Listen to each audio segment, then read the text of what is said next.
Muy bien. Yo creo que han sido aportes muy interesantes. Hemos escuchado de las 3 fundaciones y los trabajos que adelantan en cada una de sus áreas los ponentes de la mañana de hoy. Obviamente estamos aquí para, ellos nos han mostrado sus ejemplos, qué están haciendo, para dónde van. ¿Será que están en el camino correcto? ¿Están haciendo lo adecuado? ¿Hay inquietudes? La discusión queda abierta, tenemos un buen margen de tiempo para que, por favor, recuerden que estamos aquí para ayudar a construir estos procesos, para aportar a su mejoramiento y obviamente ellos están en capacidad de responder cada una de las inquietudes que ustedes tengan. ¿Alguien quiere empezar? ¿Alguien quiere opinar, aportar? Por favor. ¿Cuáles son las edades que ustedes atienden de los niños, niñas y adolescentes? ¿Hasta qué edad atienden en el tema de la inclusión del deporte? 2, ¿qué participación tienen los padres de familia en el tema que ustedes están desarrollando?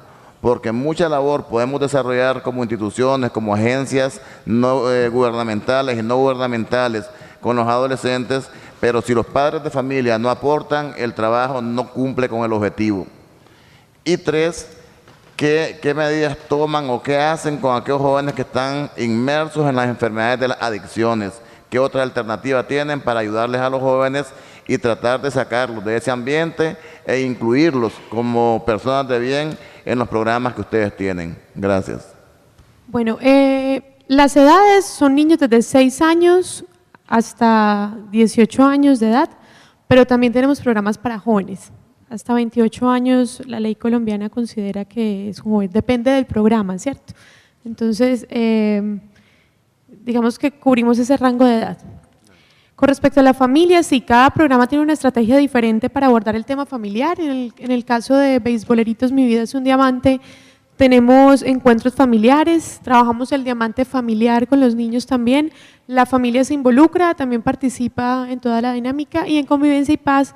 Actualmente estamos en el rediseño de la estrategia con las escuelas de padres, precisamente porque digamos es un programa grandísimo y que hemos querido abarcar, pues tenemos alrededor de 7.000 niños en todo el país y a veces es difícil trabajar en esos territorios el tema de padres, además es un tema de los más complejos para nosotros, pero actualmente ya estamos con una estrategia con Coldeportes precisamente de escuela de padres familiares.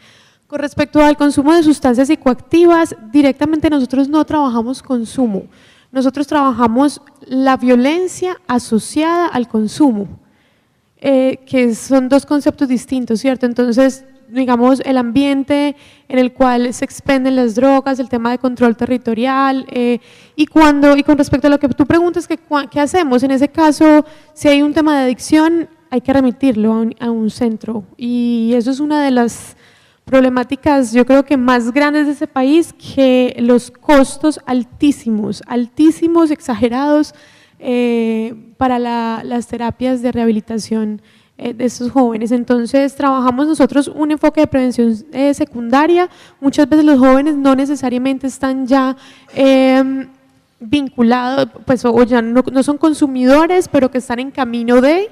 y en algunos casos cuando trabajamos la prevención terciaria sí es más complicado porque sí es necesario apoyarnos y redireccionarlos a estos centros, que para nosotros yo creo que ese es uno de los temas más complicados cuando ya el joven está vinculado.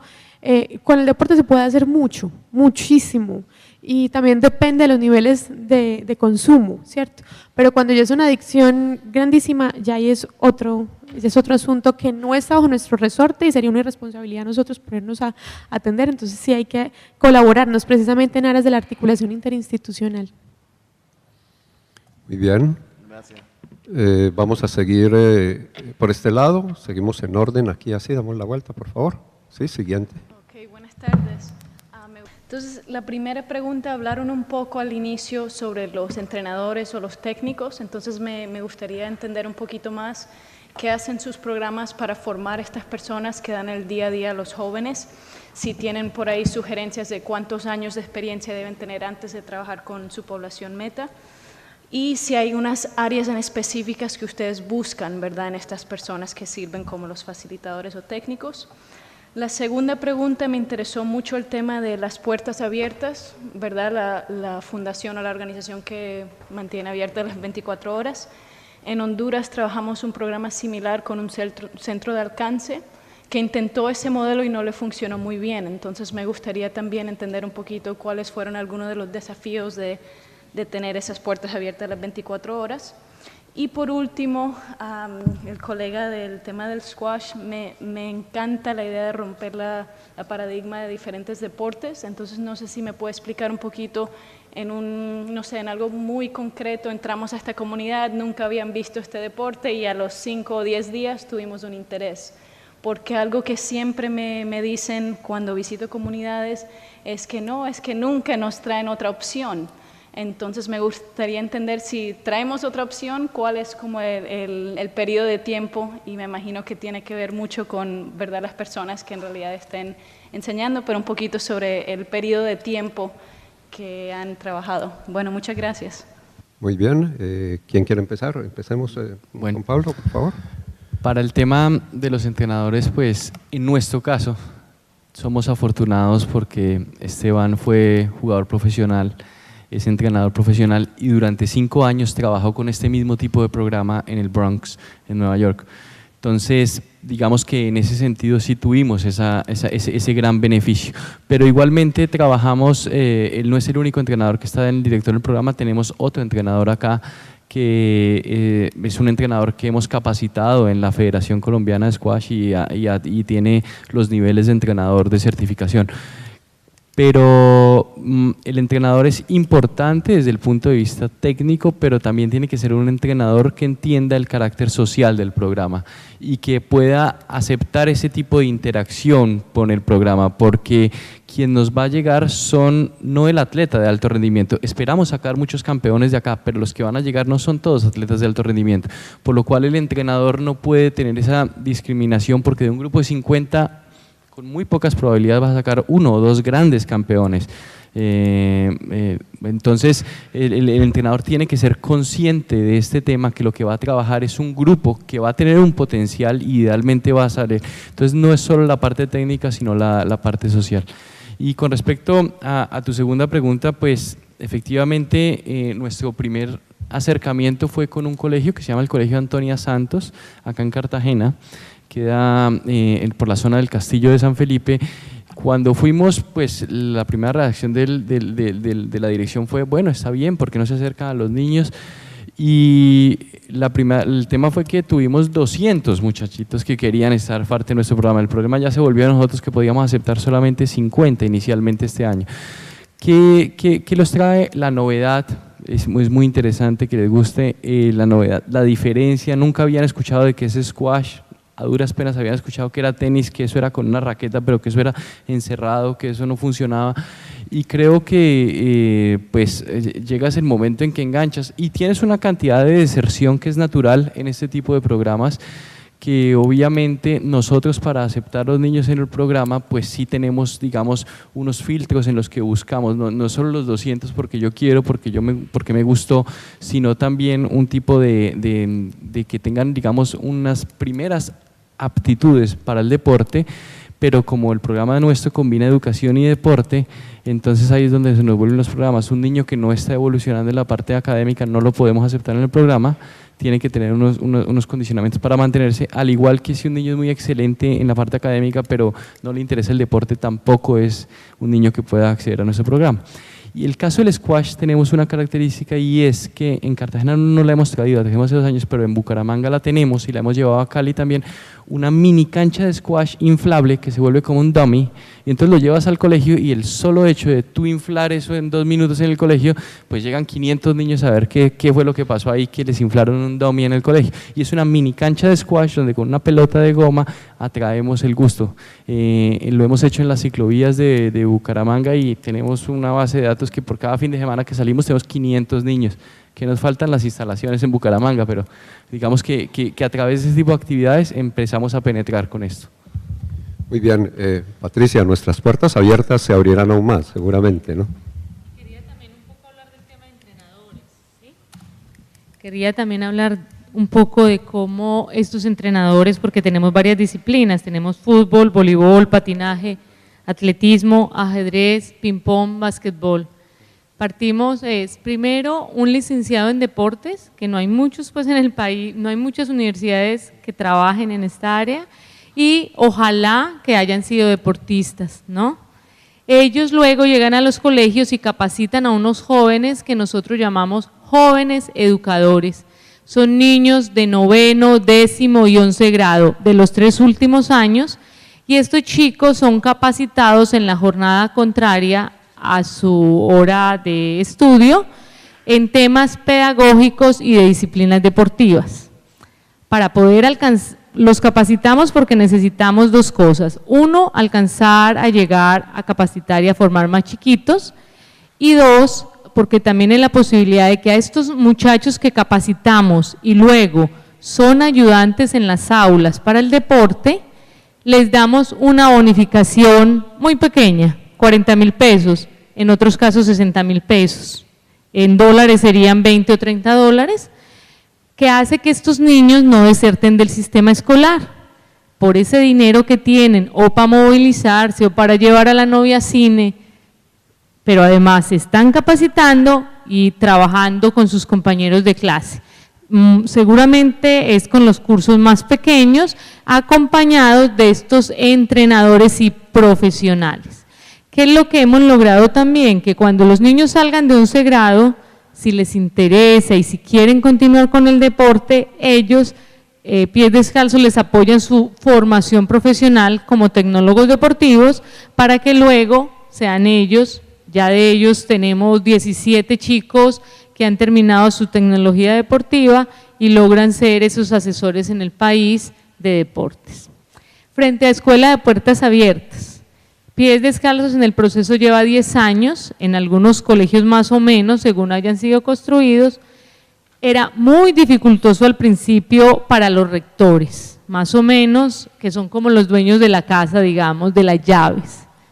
Entonces ellos pensaban, pues además estamos en sitios de poblaciones muy vulnerables, las más vulnerables, donde estamos son estrato 1 y 2, o sea, muy bajos recursos, de poblaciones muy empobrecidas. Los rectores lo que pensaban es, al otro día se me acaba el colegio. Fue un proceso casi de 3 años para el caso del Chocó y de Soacha, donde los maestros manejaban la llave, no querían dejársela siquiera a la persona que vigilaba. Porque cuando decimos Escuela de Puertas Abiertas, es que hay un vigilante igual, porque usted está programado, entra en esta hora, este sitio se le presta para este tema específico y es entregado de esta manera, ¿sí? Y se ha logrado maravillosamente.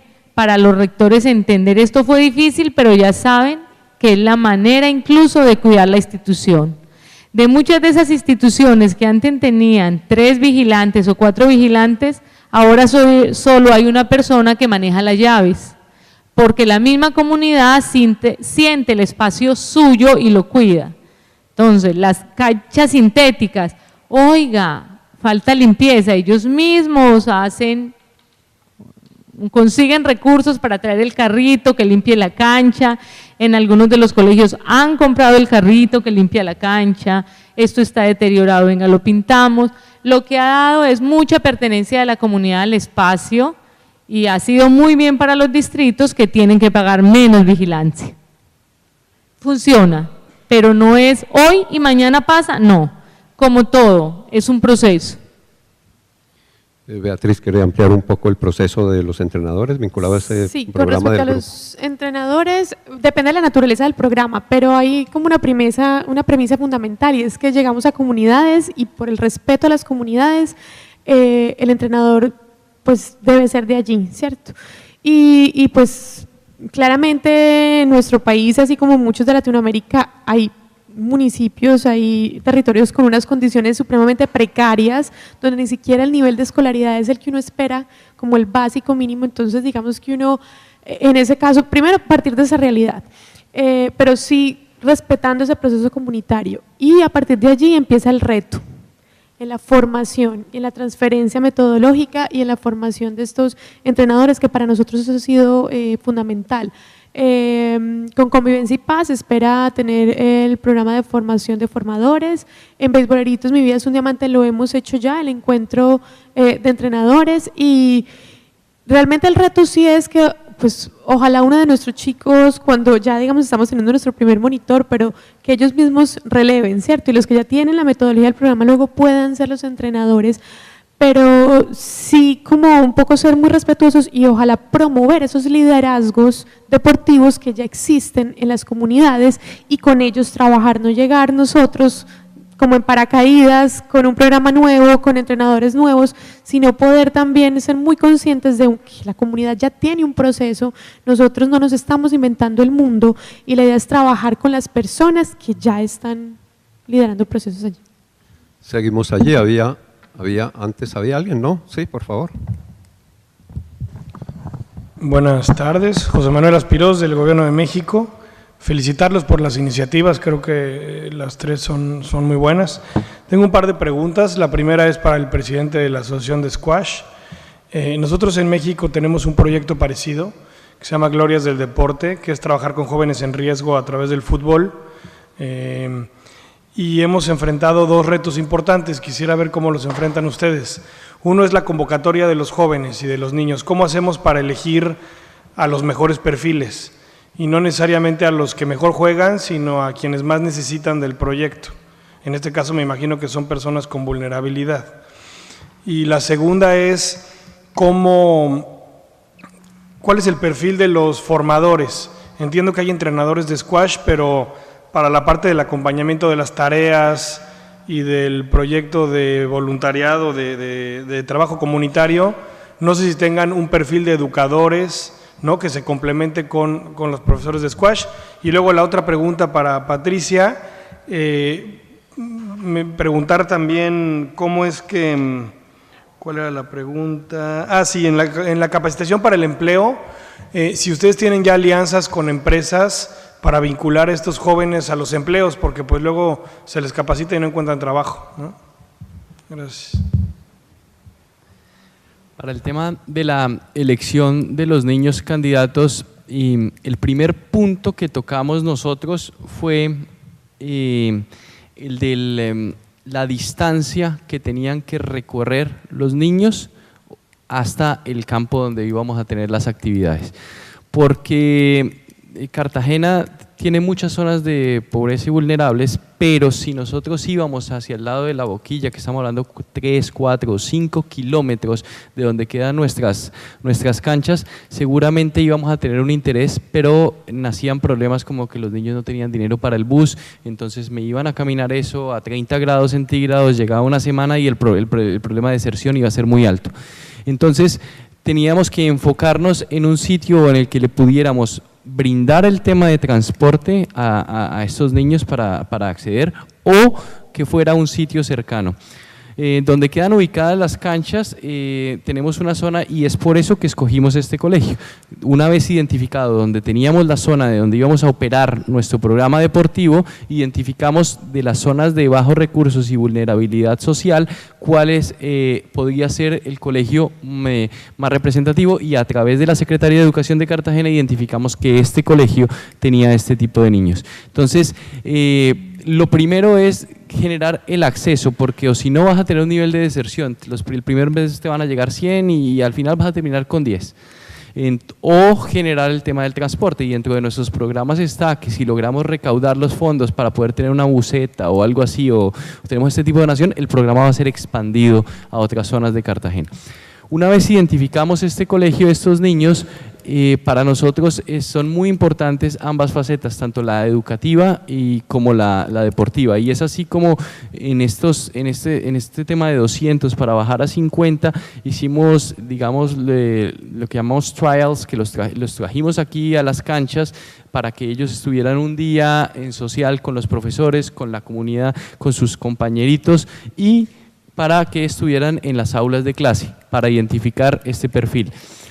Digamos que ya ahí no identificábamos quién lo necesitaba más o menos, porque ya habíamos identificado ese nicho social de ese colegio donde verdaderamente el estrato social era bastante bajo para todos, entonces era simplemente identificar quién podía tener los mayores conocimientos. Y por último, para el tema de la parte de educación, sí lo manejamos totalmente con unas licenciadas en educación totalmente bilingües que son profesoras dedicadas al tema, a hacer seguimiento académico. O sea, es totalmente personal diferente quien nos maneja la parte técnica a quien nos maneja la parte académica. En las aulas tenemos 2 profesoras de tiempo completo que trabajan para nuestra fundación, que reciben los niños, hacen las clases de inglés y hacen el acompañamiento en el tema académico.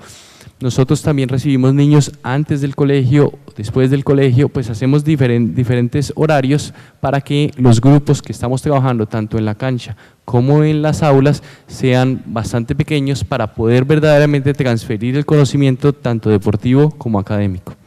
Gracias, Pablo. Patricia.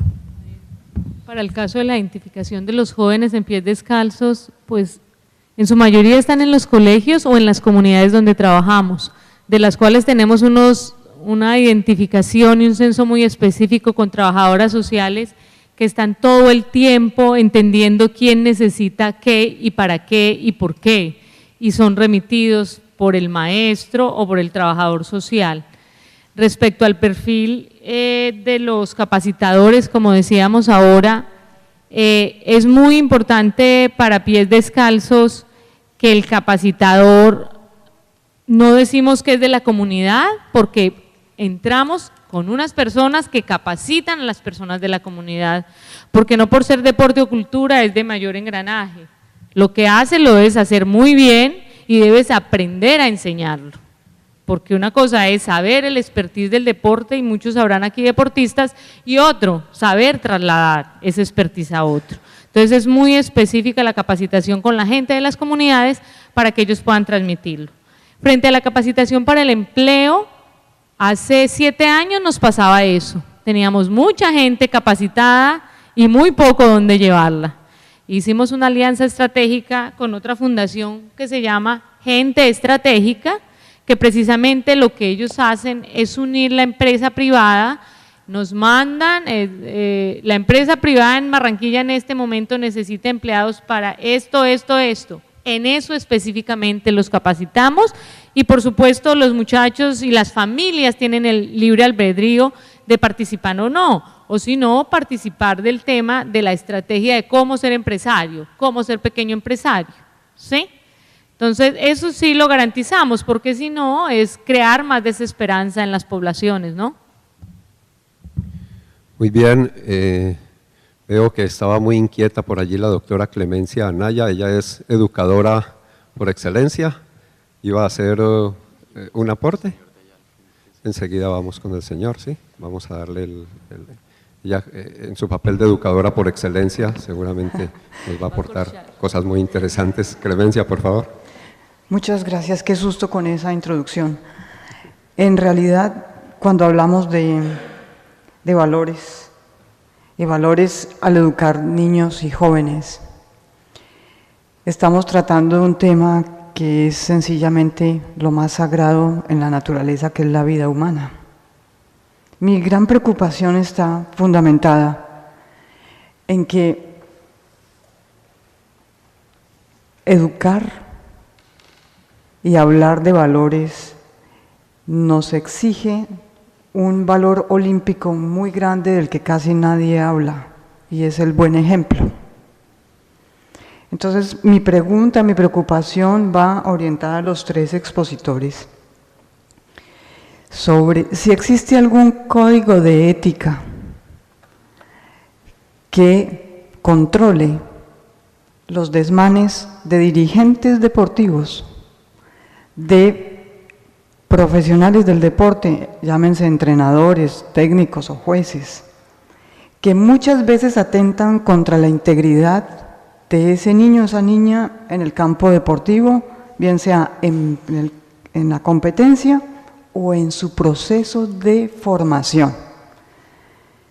¿Y por qué lo digo? Porque he visto muchas veces entrenadores grotescamente desfigurados por la obesidad que van a exigir a niños comportamientos atléticos que ellos mismos no tienen.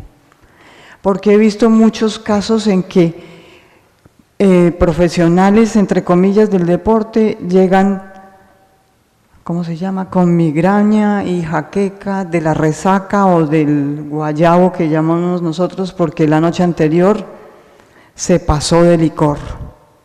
Porque muchos otros llegan con el cigarrillo en la mano y también hacen muchas cosas poco propias de los valores, como decirle a los niños: coja este alfiler, entre y chuse al que está allá adentro en el campo para que podamos ganar.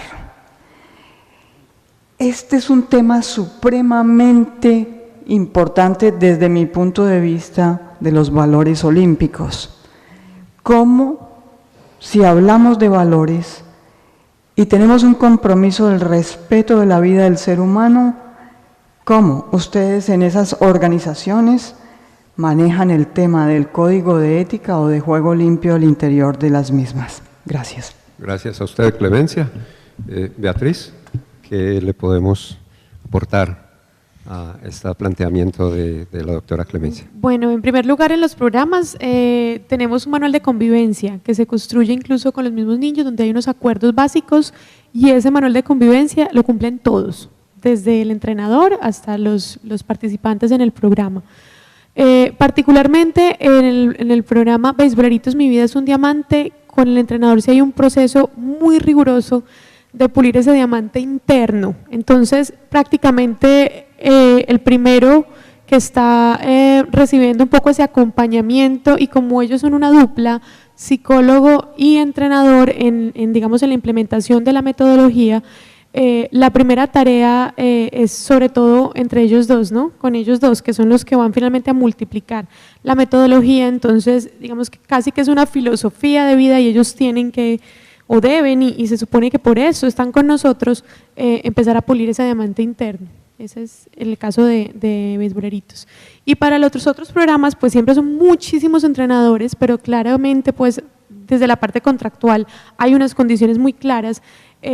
Con Coldeportes tenemos en este momento contratados más de 100 entrenadores en todo el país, pero ellos a su vez están bajo digamos, la coordinación de unos profesionales que se están encargando un poco de monitorear cómo va el trabajo con ellos, porque ante todo eso es un proceso formativo más que deportivo, es deporte social. Entonces, tiene que haber una coherencia claramente en ese sentido. Pablo Felipe, ¿sí se están aplicando esos códigos de ética allí, en el squash? Bueno, aquí voy a dividir la respuesta en dos puntos, uno desde la parte de vista de la fundación y otro desde la federación.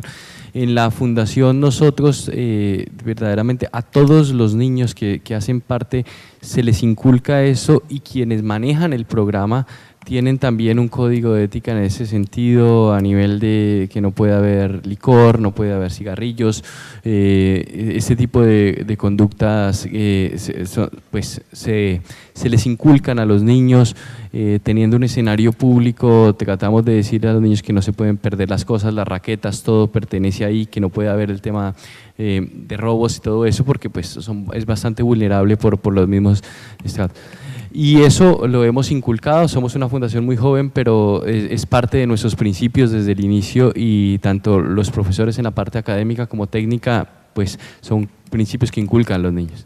Desde el punto de vista de la federación, hemos tratado de ser bastante rigurosos en ese tema. Hemos tenido ya 3 casos que han ido a comité disciplinario con suspensiones por este tipo de temas en eventos que tratamos de que no son tolerables desde ningún punto de vista, y así también formamos para que los demás vean, y los niños que están empezando a competir vean que este tipo de actividades no son permitidas y no son los valores que estamos tratando de inculcar a través del deporte y de la competencia. Patricia, ¿difícil el manejo de ese tema desde la fundación? Difícil no, yo creo que difícil en el país y en el mundo, ¿no? Creo que va más allá de que conozcamos los códigos, ¿no? Y eso lo hacemos. Yo creo que es lo primero que hacemos en cualquier espacio donde trabajemos con educación, llámese cual sea, es compartir unos códigos mínimos de donde partimos, y más que compartir los códigos es entender la coherencia con lo que promulgamos en el día a día. Y yo quiero decir, es muy difícil. Nosotros que estamos en colegios públicos podemos hacer un seguimiento, podemos acompañar, pero no somos los que hacemos la política pública. Y lo voy por los maestros de deportes, que en generalidad son los más obesos, no me digan por qué. Y tú le dices a la Secretaría de Educación, por favor, cambio a esta persona, porque nosotros queremos ser coherentes con lo que pasa. Y no es fácil, entonces lo que nos toca empezar es a trabajar con ese ser humano de carne y hueso, que ha tenido una vida muy específica, y cambiar sus hábitos, ¿no? Y que demora, llevamos con 1 o 4 años, ya logró donde queríamos llegar, porque no tenemos la potestad como Pies Descalzos de decirle, se va del colegio, es un colegio público que nosotros apoyamos. Entonces creo que la reflexión es más allá de no solo compartir un código de ética, que seguro el que existe y el que hacemos y construimos cada uno como fundaciones, organizaciones, y otro, el tema de cómo descartamos y no incluimos esas personas para también transformarlas a ellas, ¿no? Porque cuando hablamos de educación es de transformar desde ahí. Por supuesto que los que tienen mucha más dificultad no trabajarán con niños mientras no cambien un tipo de conductas específicas, ¿sí? Pero sí creemos todavía en que el ser humano puede permearse, puede cambiarse y puede incluirse, ¿sí? Veo que vamos por el mismo camino, por la sonrisa de nuestro siguiente interlocutor aquí. A ver. Muchas gracias. Jorge Pérez, del Instituto de los Deportes de El Salvador. Mi pregunta es tanto para Patricia como para Beatriz.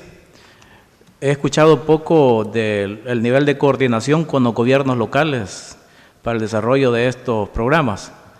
Y pregunto esto porque muchas veces cerca de las escuelas o en las comunidades mismas hay factores de riesgo muy fuertes para los niños, para las niñas, llámese bares donde se venden bebidas embriagantes o distribución de drogas, y eso sucede siempre en nuestros países cerca de las escuelas o en las comunidades mismas. Entonces, ¿qué nivel de articulación tienen ustedes con los gobiernos locales o qué nivel de incidencia también reciben de los gobiernos locales con el establecimiento de algunas leyes que puedan naturalmente contribuir a eliminar algunos factores de riesgo?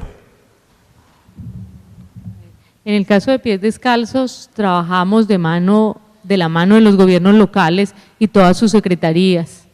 Desde el momento mismo en que empezó Pies Descalzos, Shakira se reunió en ese momento con el presidente de turno y le dijo, no es mi tarea, mientras yo ponga un peso, usted pone un peso. Y ese peso no es hablando en plata específica, sino de que trabajamos coordinadamente. En el caso de donde se expende licor, alrededor de nuestros colegios hemos logrado eso, que los sitios donde se expende licor, por lo menos en el circuito del barrio, no hayan sitios de expendio de licor, y las secretarías, en este caso las de Desarrollo Social, han trabajado de la mano con nosotros, la policía también, para apoyar, y no solo desde recriminar, sino también hacer procesos de prevención conjuntamente con ellos. Bueno, en el caso también depende del programa, pero por ejemplo en el caso de Convivencia y Paz, que es uno de los programas pues, el más grande, sí hay una articulación estrecha con el gobierno local. Ellos se comprometen, incluso ellos en muchos casos son los que contratan a algunos de los entrenadores, pero hay una cosa clara, y como yo lo dije en mi presentación, y es que hay un tema que son amenazas, hay otro tema que son vulnerabilidades, ¿cierto? Las amenazas no van por cuenta del programa. El programa lo que busca es que ante esas amenazas el joven esté lo suficientemente fortalecido para que eso no sea un factor de riesgo tan grande para ellos. Vamos acercándonos un poco al final, entonces vamos a agilizar un poco las intervenciones. Tenemos otros 5 o 7 minutitos todavía, por favor. Gracias. Mi pregunta radica principalmente en conocer la opinión de los 3 programas a los cuales felicito porque vienen muchos de un contexto social. ¿Cómo han hecho para realizar una evaluación de impacto? ¿Cómo sabemos un antes y un después? Me explico, en medida de la mejor aprovechamiento de los recursos en los programas. Pablo quiere dar comienzo. Sí. Pues, como les decía, nosotros somos un programa muy joven, pero los resultados en ese sentido sí los hemos visto. digamos que el primer programa lo iniciamos con 18 niños, ahí tuvimos una deserción, llegamos a 13, pero cuando fuimos a hacer esta convocatoria, todos esos 200 que te digo que nos llegaron llegaron por la iniciativa del éxito que había tenido la parte inicial. Nosotros queremos conocer qué es ese deporte, nosotros queremos tener las oportunidades, ya había pasado este viaje de esta misión que les dije diplomática a Malasia, los niños querían tener ese tipo de oportunidades, los niños vieron que podían iniciar a hacer un deporte en el que podían competir. Y cuando ya integramos la parte académica y de la parte del inglés, esa parte tuvo también bastante acogida por muchos niños que en el colegio desafortunadamente la falencia de la educación en el idioma inglés era muy alta, entonces aún seguimos teniendo, en ese momento tenemos el programa cerrado para 50 porque ese era el objetivo de tenerlo hasta diciembre, pero si lo abriéramos mañana veríamos el impacto que han tenido este programa en el año y medio que llevamos. Hemos afortunadamente tenido el apoyo tanto de la gobernación como de la alcaldía, por lo cual han sido programas que pues han penetrado otros sitios, también la idea de traer niños de otras zonas, como les decía, entonces el impacto sí se ve, obviamente ya aquí lo que empiezan a faltar es los recursos y la forma de poder acceder a tantos niños. Patricia. Desde Pies Descalzos, los 4 primeros años hicimos estudios muy cualitativos y ningún estudio cuantitativo, pero de 6 años acá sí puedes ver un estudio cuantitativo juicioso de cada uno de los programas específicos, en el caso de los deportes, por eso les contaba yo algunas experiencias en mi exposición, y hace año y medio empezamos un estudio longitudinal del nuevo colegio en Cartagena, y cada una de las implicaciones en la vida de los niños y las niñas y esas familias, al que puedes tener accesos. Vamos a tener un primer resultado pues, en año y medio. Como sabes, los estudios longitudinales son a muy largo plazo, este es un estudio a 9 años y llevamos año y medio de él. Bueno, en nuestro caso, principio, lo que no se mide prácticamente no existe. Hemos evaluado, tenemos mediciones de impacto, mediciones de efectos tempranos, porque todavía no podemos llamar impacto, ¿no? El programa no ha terminado, llevamos 4 años, 5 con el programa más antiguo, absolutamente todos tienen una línea de base para saber el estado inicial. También, como lo dije en la presentación, conociendo muy bien la problemática y sabiendo a qué le queremos apuntar, definimos unos indicadores que nos interesan medir. Entonces, de acuerdo al objetivo específico del proyecto, hay unos indicadores en términos de uso, apropiación de espacios comunitarios, percepción de las autoridades funcionales, beneficia el bien común sobre el bien particular y así miles y miles de indicadores dependientes, por una batería grandísima de acuerdo al programa. Cada uno de esos indicadores se mide en el programa de convivencia y paz, ya llevamos 3 mediciones, cada año se busca hacer medición de efectos tempranos empleando métodos cuantitativos y cualitativos y los resultados también están a disposición de quien los quiera conocer. Tenemos espacio para otra intervención, si hay alguna inquietud por este lado. ¿Ninguna? Sí, perfecto.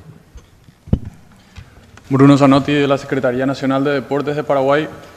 Para Pablo y Beatriz, conocer un poquito la parte operativa del día a día, de cómo se maneja cada programa en el sentido de cuántas veces a la semana, si ustedes van a los lugares, cuántas veces a la semana, el tema académico.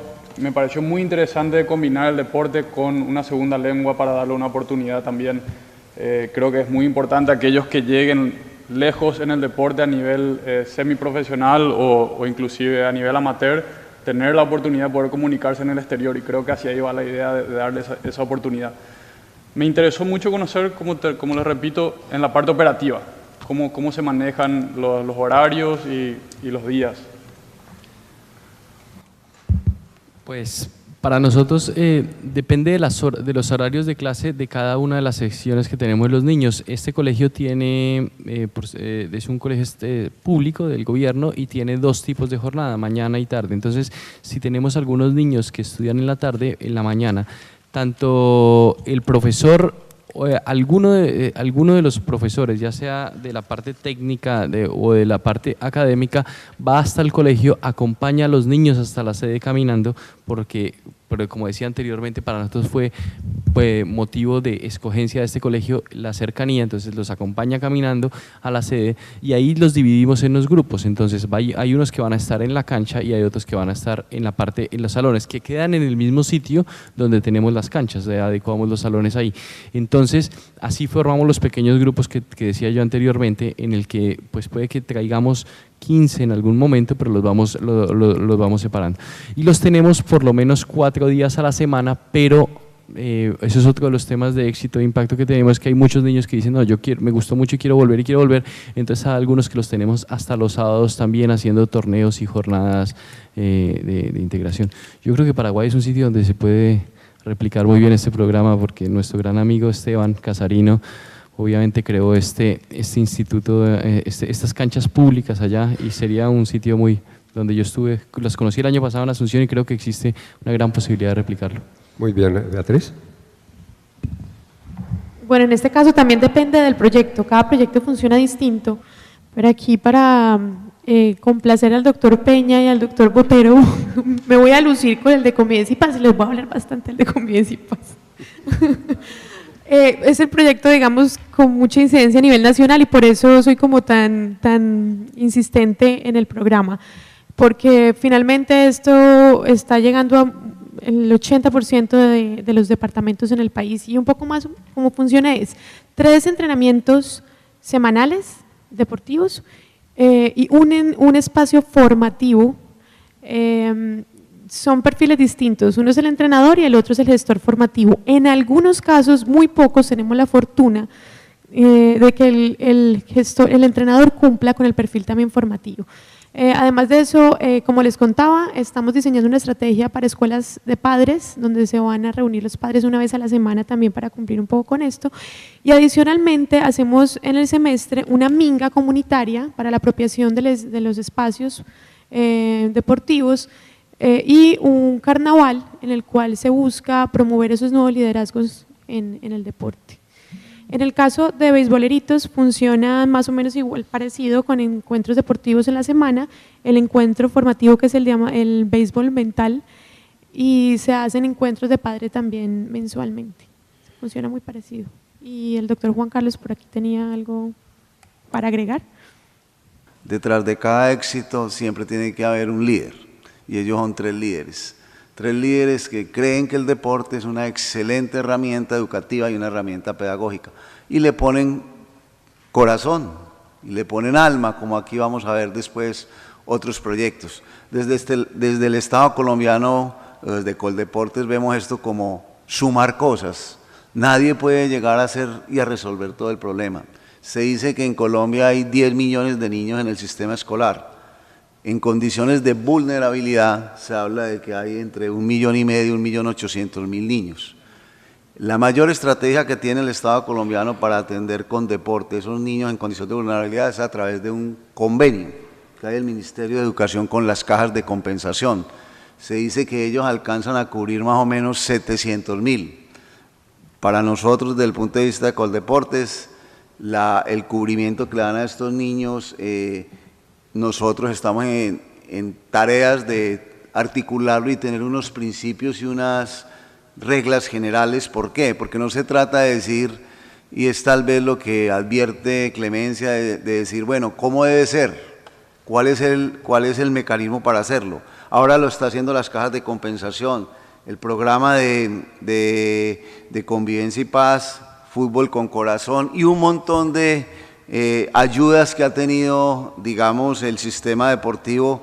Llega casi a tener otros 100.000, pero tenemos todavía un grupo grande por atender, y por eso lo que buscamos con esto es que, si bien hay unas experiencias positivas, cada deportista quiere hacer su fundación, y me hubiera gustado mucho que estuviera aquí la Chechi, y lo que creo que tenemos que considerar es que ya hay experiencias que han recorrido un camino, como puede ser el que lleva Nadia, el que lleva Samuel, el que llevan ustedes, y lo que tenemos que buscar es de esas experiencias exitosas que ya tienen un camino y que ya tienen una metodología, cómo unirnos más como país, como red, para que al final se puedan duplicar estas cosas. Yo creo que la tarea ahora, Pablo, es que en las canchas de squash de Bogotá metamos, pero rápidamente, el squash urban, y que efectivamente esas canchas puedan prestar ese servicio que deben prestar ahora también. Sí, sí, muchas que gracias. Andrés eche una llamadita al doctor Petro y empezamos mañana. Bueno, de eso se trata, doctor Juan Carlos. Qué bueno por ese importante aporte que usted nos acaba de hacer. Esa es la esencia de estas mesas de trabajo, que le aportemos a la discusión y a las conclusiones. Yo quisiera, para cerrar, ya esta tarde la mesa nos está esperando, pero brevemente, doctor Andrés Botero, que lo veo por allí medio escondidito un poco, yo quisiera, como para cerrar, que a manera de conclusión usted sí nos dijera si estos programas, esto que nos han expuesto aquí durante la mañana, está enmarcado dentro de esas políticas del Estado y está siguiendo los lineamientos que usted, pues, muy bien desde Coldeportes está orientando. Bueno, Jairo, muchas gracias y de verdad muy contento con las presentaciones de estas tres personas que de verdad le hacen un gran favor al deporte colombiano, y todos con programas distintos, pero de verdad siguiendo las metas e intenciones que tiene el Gobierno Nacional. Yo creo que ha sido muy importante escucharlos, muy contento seguir todo el desarrollo de lo que hace Pies Descalzos, que a pesar que lo conocemos bien, pero nunca habíamos escuchado en detalle cómo operan y cómo trabajan este programa tan bonito que tiene Shakira. Con Beatriz, pues trabajamos muy de cerca con ella en Coldeporte Nacional, la apoyamos, y de verdad el programa de Comida y Paz, como dije yo al principio, va a ser un programa clave para el posconflicto. Esperamos que el año entrante podamos tener más financiación, porque yo creo que ahí es la base de cómo el deporte puede apoyar el posconflicto. Y con el doctor Pablo, el presidente de la Federación de Squash, hemos trabajado también muy de cerca, y de felicitarlo por el programa de squash urbano. Él siempre me ha tenido muy informado con el tema, pero qué bueno, primero que todo, recuperar un escenario deportivo que el Gobierno Nacional hizo para los Juegos Centroamericanos del Caribe, y en segundo lugar, qué bueno poner a esta juventud que vive cerca de esa zona, ponerlos a jugar un deporte que no es conocido en esta ciudad, que no está dentro de la cultura de los cartageneros, pero que pueden tener un biotipo especial para jugar squash, y lógicamente darles una mejor forma de vida, que tengan un futuro estos niños que a veces no tenían ninguna oportunidad, y que hoy a través de este deporte se les está brindando un mejor futuro. O sea que de verdad contento, apoyamos estas iniciativas de parte del Gobierno Nacional, y felicitarlos por la labor tan bonita que están haciendo en pro del deporte colombiano. Muchas gracias a todos. Una pequeña variación para la jornada de la tarde. Vamos a iniciar a partir de las 3 de la tarde con la ponencia marco Desarrollo y Protección de la Juventud en el Deporte, a cargo de Manuel Macedo de Madeiros, de ICSS. Debido a su agenda, que tiene que salir pronto, él estaba incluido en la última ponencia de la tarde, pero vamos a adelantarla y la vamos a hacer a partir de las 3, luego el programa continúa de la misma manera. Conclusiones muy importantes y una jornada muy intensa y muy productiva la que hemos tenido. Muchas gracias a todos, los espero a las 3 de la tarde, por favor.